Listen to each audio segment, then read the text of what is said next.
Everybody, welcome back to Drug Talk. As always, I'm your host, Garrett Campbell. In today's video, we're going to be discussing a medication known as Linezolid, or Zyvoxam for a brand name.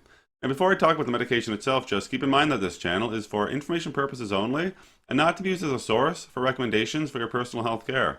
Now, during this presentation, we'll discuss the mechanism of action, or how this medication works, indications or reasons we would prescribe Linezolid to a patient, followed by contraindications or reasons we would not be able to prescribe this medication. We'll then touch on 2 examples of dosing, and then finish it off with side effects with percentages. I've put together some slides to go over this information, so let's jump right into it. So the first thing to discuss here would be the mechanism of action, or how this medication works. So Linezolid inhibits bacterial reproduction of aerobic gram-positive bacteria and certain gram-negative anaerobic bacteria. It selectively binds to a site on the 23S ribosomal RNA of the 50S subunit, thereby preventing initiation of complex formation with the 70S ribosomal subunit. In terms of indications or reasons we would prescribe Linezolid to a patient, we may see it used for both community as well as hospital-acquired pneumonia. We may see it used to treat an infection of the skin or subcutaneous tissue. Linezolid can be used for MRSA infections, as well as vancomycin-resistant Enterococcus faecium infections. With respect to contraindications or reasons we would not be able to prescribe Linezolid to a patient, well, first of all, we wouldn't give this medication to a patient who had a hypersensitivity to Linezolid or to any other component of the formulation.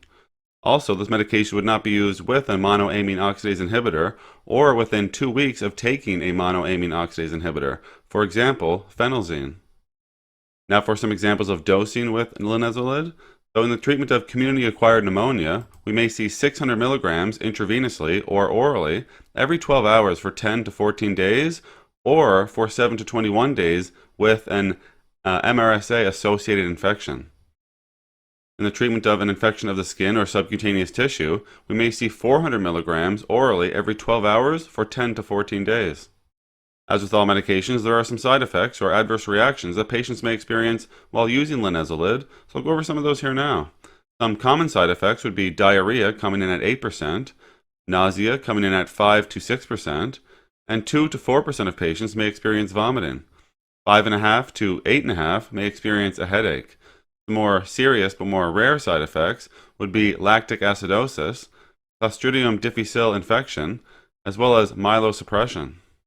Alright everybody, that's all we're going to talk about today with Linezolid, or Zyvoxam. As always, I'm very thankful you took the time to come by and watch one of my videos. If you found the information valuable and you'd like to help grow this channel, remember you can like the videos, share the videos, most importantly subscribe to the YouTube channel. And there's also some links in the description you can check out as well. So for today, take care.